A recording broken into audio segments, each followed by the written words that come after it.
ವೀಕ್ಷಕರೇ, ಬೆಂಗಳೂರು ಗ್ರಾಮಾಂತರ ಜಿಲ್ಲೆ ಹೊಸಕೋಟೆ ಟೌನಿನಲ್ಲಿ ಪಾಳು ಬಿದ್ದಿರುವಂತಹ ಅಂಬೇಡ್ಕರ್ ಅಭಿವೃದ್ಧಿ ನಿಗಮ ಹಾಗೂ ಆದಿಜಾಂಬವ ಅಭಿವೃದ್ಧಿ ನಿಗಮ ಕಚೇರಿಯು ಪಾಳು ಬಿದ್ದ ಭೂತ ಬಂಗಲೆಯಾಗಿವೆ. ಆದರೆ ಇಲ್ಲಿ ಮಹಿಳಾ ಅಧಿಕಾರಿಗಳು ಸಹ ಕಾರ್ಯನಿರ್ವಹಿಸುತ್ತಿದ್ದಾರೆ. ಆದರೆ ಯಾವುದೇ ಶೌಚಾಲಯದ ವ್ಯವಸ್ಥೆ ಆಗಲಿ, ಕುಡಿಯುವ ನೀರಿನ ವ್ಯವಸ್ಥೆ ಆಗಲಿ ಅಥವಾ ದಾಖಲೆಗಳನ್ನು ಭದ್ರಿಸುವ ಸರಿಯಾದ ಕಬೋರ್ಡಿನ ವ್ಯವಸ್ಥೆ ಆಗಲಿ ಇಲ್ಲಿ ಎದ್ದು ಕಾಣುತ್ತಿಲ್ಲ ಎಂದು ಭೀಮ್ ಸೇವಾ ಸಮಿತಿಯ ರಾಜ್ಯಾಧ್ಯಕ್ಷ ಶ್ರೀಕಾಂತ್ ರಾವಣ್ರವರು ಆರೋಪಿಸಿದ್ದಾರೆ. ಇನ್ನು ಈ ಕೂಡಲೇ ಮೂಲಭೂತ ಸೌಕರ್ಯಗಳನ್ನು ಒದಗಿಸಿಕೊಡಬೇಕು. ಇಲ್ಲಿ ಪಾಳು ಬಿದ್ದಿರುವಂತಹ ಬಂಗಲೆಯನ್ನು ಸರಿಪಡಿಸಬೇಕು. ಕುಡಿಯುವ ನೀರಿನ ವ್ಯವಸ್ಥೆ ಸೇರಿದಂತೆ ಮೂಲಭೂತ ಸೌಕರ್ಯಗಳನ್ನು ಕಲ್ಪಿಸಿಕೊಟ್ಟು ಈ ಅಂಬೇಡ್ಕರ್ ಅಭಿವೃದ್ಧಿ ನಿಗಮ ಹಾಗೂ ಆದಿಜಾಂಬವ ಅಭಿವೃದ್ಧಿ ನಿಗಮವನ್ನು ಸ್ವಚ್ಛಪಡಿಸಬೇಕೆಂದು ಒತ್ತಾಯಿಸಿದ್ದಾರೆ.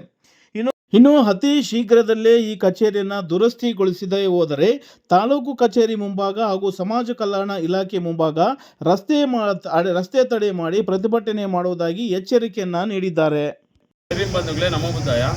ಏನು ಹೊಸಕೋಟೆ ತಾಲೂಕು ಹೊಸಕೋಟೆ ಟೌನಿನ ಅಂಬೇಡ್ಕರ್ ಅಭಿವೃದ್ಧಿ ನಿಗಮ ಮತ್ತು ಆದಿಜಾಂಬವ ಅಭಿವೃದ್ಧಿ ನಿಗಮ ಕಚೇರಿ ಇವತ್ತಿನ ದಿನ ಯಾವ ಮಟ್ಟದಲ್ಲಿದೆ ಅಂದರೆ, ಸಮಾಜ ಕಲ್ಯಾಣ ಇಲಾಖೆ ಅಧಿಕಾರಿಗಳು ಇವತ್ತಿನ ದಿನ ನಮಗೆ ಬರುವಂಥ ಅನುದಾನಗಳಿಗೆ ನಾವು ನಮ್ಮ ಸಮುದಾಯದವರು ಇವತ್ತಿನ ದಿನ ಭೇಟಿ ಕೊಡಬೇಕಂದ್ರೆ ಆ ಕಚೇರಿ ಯಾವ ಮಟ್ಟದಲ್ಲಿದೆ ಅಂತ ಇವತ್ತಿನ ನಾನು ಹೊಸಕೋಟೆ ತಾಲೂಕು ಜನತೆಗೆ ಮತ್ತು ಇಡೀ ಕರ್ನಾಟಕದ ಜನತೆಗೆ ತೋರಿಸ್ತೀನಿ. ಬನ್ನಿ, ಇವತ್ತಿನ ದಿನ ಇದು ನಮ್ಮ ಹೊಸಕೋಟೆ ಅಂಬೇಡ್ಕರ್ ಅಭಿವೃದ್ಧಿ ನಿಗಮ ಮತ್ತು ಜಾಂಬವ ಅಭಿವೃದ್ಧಿ ನಿಗಮದ ಕಚೇರಿ ಆಗಿರುತ್ತೆ. ಇದು ಯಾವ ಮಟ್ಟದಲ್ಲಿ ಇರುತ್ತೆ ಅಂತ ನೋಡಿ.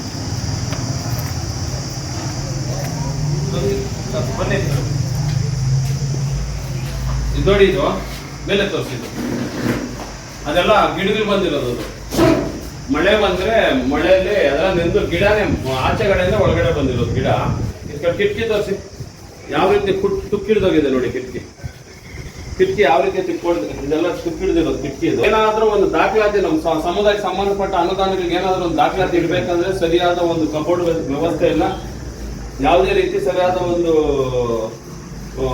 ಕಚೇರಿಯಲ್ಲಿ ಒಬ್ಬ ಅಧಿಕಾರಿಗಳು ಕುತ್ಕೊಳ್ಳೋ ಥರನೇ ವ್ಯವಸ್ಥೆ ಇಲ್ಲ. ಇದು ಬನ್ನಿ ಒಳಗಡೆ ನೋಡಿ ಸ್ನೇಹಿತರೆ, ಇದು ಬಂದು ಒಳಗಡೆ ಕಚೇರಿ. ಇಲ್ಲಿ ಮೇಲೆ ತೋರಿಸಿ, ಮೇಲೆ ಇದು ಯಾವ ರೀತಿ ಇದೆ ಅಂದ್ರೆ ತೋರ್ಸೋಣ. ಈ ಕಡೆ ಇವತ್ತು ನಾಳೆನೋ ಬಿದ್ದೋಗೋ ತರ ಇದೆ. ಇನ್ನು ಸ್ವಲ್ಪ ಕ್ಲೀನಾಗಿ ತೋರಿಸಿದ್ದೆಲ್ಲ ತೋರಿಸಿ. ಬನ್ನಿ ನೋಡಿ, ಇದು ಬಂದ್ಬಿಟ್ಟು ಸಿಂಕ್. ಇದು ಯಾವ ರೀತಿ ಇದೆ ನೋಡಿ. ಅಧಿಕಾರಿ ಇಲ್ಲಿ ಕುತ್ಕೊಂಡು ಕೆಲಸ ಮಾಡ್ಬೇಕಂದ್ರೆ ಅವರು ಒಬ್ರು ಮಹಿಳೆ ಇಲ್ಲಿ ವರ್ಕ್ ಮಾಡೋದು ಅಧಿಕಾರಿ, ಅವ್ರು ಸರಿಯಾದ ರೀತಿಯಲ್ಲಿ ಒಂದು ಶೌಚಾಲಯದ ವ್ಯವಸ್ಥೆ ಕೂಡ ಇರೋದಿಲ್ಲ ಇವತ್ತಿನ ದಿನ. ಅಂದ್ರೆ ಮಳೆ ಬಂದ್ರೆ ಇಲ್ಲಿ ಒಳಗಡೆ ಕುತ್ಕೊಳ್ಳೋಕ್ಕಾಗಲ್ಲ. ಸಿಮೆಂಟ್ ಎಲ್ಲ ಫುಲ್ ಎಲ್ಲ ಉದುರೋಗಿ ಎಕ್ಸ್ಪೈರಿ ಆಗಿ ಉದುರೋಗ್ತಿದೆ. ಇಲ್ಲಿ ಅಧಿಕಾರಿ ಕುತ್ಕೊಳ್ಳೋಕ್ಕಾಗುತ್ತಾ? ಇನ್ನು ಸಮಾಜ ಕಲ್ಯಾಣ ಇಲಾಖೆಯವರು ಈ ಕ್ಷೇತ್ರದ ಹೊಸಕೋಟೆ ಕ್ಷೇತ್ರದ ರಾಜಕಾರಣಿಗಳೇ ಆಗ್ಲಿ ಮತ್ತೆ ಸಂಬಂಧಪಟ್ಟ ಅಧಿಕಾರಿಗಳಾಗ್ಲಿ ಕಣ್ಮುಚ್ಕೊಂಡಿದ್ದಾರೆ. ಯಾಕೆ ನಮ್ಮ ದಲಿತರಿಗೆ ಬರುವಂತ ಅನುದಾನಗಳ ಕಚೇರಿ ಈ ಮಟ್ಟಕ್ಕೆ ಒಬ್ಬ ಅಧಿಕಾರಿಗಳು ಇಟ್ಕೊಳ್ಳೋದು.